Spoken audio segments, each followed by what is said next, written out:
Баршаңызға сәлем, сіздермен бірге Жансая. Бүгін сіздермен сүт туралы пайдалы ақпаратпен бөлісетін боламын. Менімен бірге болыңыздар. Сүт барлық жастағы адамдар үшін жұғымдылығы жоғары, оңай сіңетін өнім. 100 грамм сүтте 3 граммға жуық ақуыз, 3,2 грамм оңай сіңетін май, көптеген мөлшерде оңай сіңірілген кальций мен фосфор қосындылары. Сондай-ақ белгілі мөлшерде А1, В2, Д витаминдері бар. Және де жазғы уақытта сиыр сүтіндегі бұл витаминдер қыстағыдан едәуір көп болады. Сүтті пісіріп, бетіндегі қаймағын алып жеп, өзін ішеді. Сүттен әртүрлі тағамдар әзірленеді. Сүтті тартып, шикі қаймақ алады. Ешкінің сүтін емге ішеді. Қымыз биенің сауылған сүті, саумалды ашытып, күбіде пісіп дайындайды. Өте шипалы, адам жанына күш-қуат беретін сусын. Сүт адам мен сүт қоректі жануарлардың сүт безінде лактация кезінде түзілетін сұйық зат. Сүт бағалы тағамдық өнім. Сүт тағамдарын қазақ халқы бір сөзбен ақ дейді. Ақтан тағамдар әзірлеуде бірнеше мыңдаған жылдар бойы халық асабай тәжірибе жинақтай отырып, одан 100-ден астам тамақ түрлері мен дайындау әдістерін жасаған. Ешкі сүтінен сұйық, қою, қоймалжын, ащы, тұщы, жұмсақ, қатты, ұнтақ түріндегі ұлттық тағамдар жасаса, ешкі сүтін емге қолданған. Бие сүтін ашытып қымыз, түйе сүтінен шұбат жасап, оларды әр түрлі ауруларға ем ретінде пайдаланған. Сүт тағамдарының құрамы ақуыз, май және көмірсуларға өте бай. Олар адам организмінде оңай қорытылады, әрі сіңімді болады. Кейбір сүт тағамдарында түзілетін сүт қышқылы адамның ас қорыту жүйесіндегі шіру процестерінің дамуын тежеп отырады. Ол денсаулыққа пайдалы және қоректік қасиеті мол. Сүт 4 түлік малдың аттарына қарай бие сүті, түйе сүті, қой ешкі сүті, сиыр сүті делінеді. Сүт мал баққан қазақ жанұясының негізгі тағамы.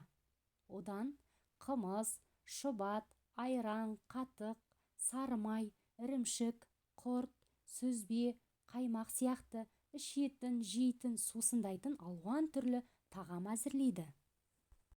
Ағы бардың бағы бар деп, қазақ халқы сүт тағамын бақыт несібесі деп білген.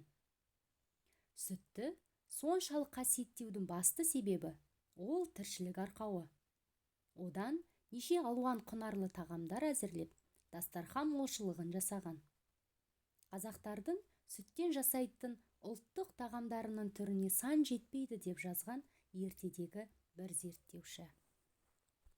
Сүт сусын ретінде де, тамақ ретінде де қолданылатын бірден бір өнім. Ол Еуропаның көп бөлігінде мұнайдан да қымбат екен. Сүтті энергия беретін сусын ретінде де қолданады. Әсіресе спортшылар жарыс кезінде көп пайдаланады. Халықаралық сүт мейрамы 1 маусым күні атап өтіледі. Сүт десе сиыр, сиыр десе үнді елі көз алдымызға елестейді емес пе?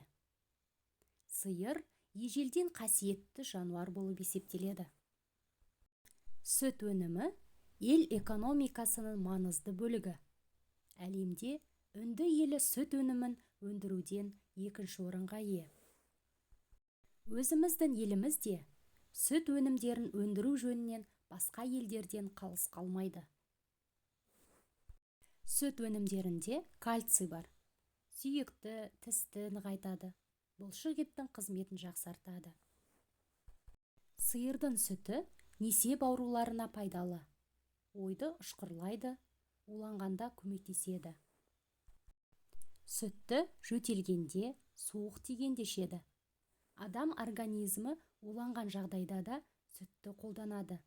Ауырған кезде тосып отырмай, күнделікті сүтті ішіп отырған денсаулыққа пайдалы. Сүт құрамы жағынан тамаша тағам. Адам сүт тағамдарын күнде тамақтану жүйесіне енгізу қажет.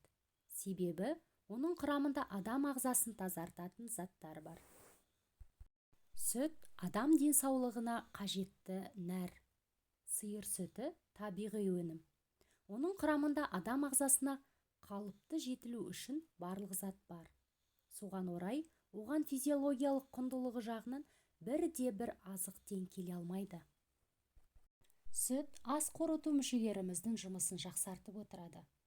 Сүтті пайдаланып, әртүрлі тағамдар дайындауға болады. Айран ұйытып, ірімшік, құрт кептіруден бастап, ботқа пісіруге дейін осы бір өнім пайдаланылады. Ал сүт қосып дайындалған тағам өте дәмді болады. Оның үстіне сүт өнімдерінің дәрілік қасиеттері бар.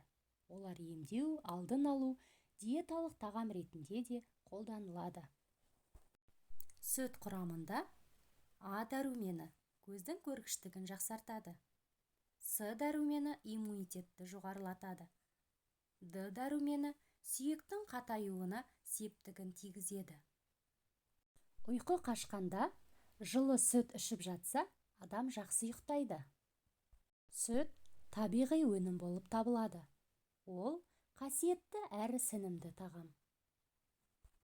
Сүттен алынатын тағамның барлығы әрі дәмді, әрі пайдалы, әрі қасиетті. Оларды ішіп жеген адам ешқашан ауырмайды. Денсаулығы мықты болады. Денсаулықтарыңыз мықты болсын десеңіздер, сүт өнімдерін пайдаланып жүріңіздер. Сіздерге дайындаған шағын ақпаратым осымен тәмам. Видеоны соңына дейін қарап, комментарий қалдырып, лайк басып, тіркеліп, қоңыраушаны басуды ұмытпаңыздар. Сіздермен бірге болған Жансая, менімен бірге болғандарыңызға рахмет. Келесі кездескенше сау саламатта болыңыздар.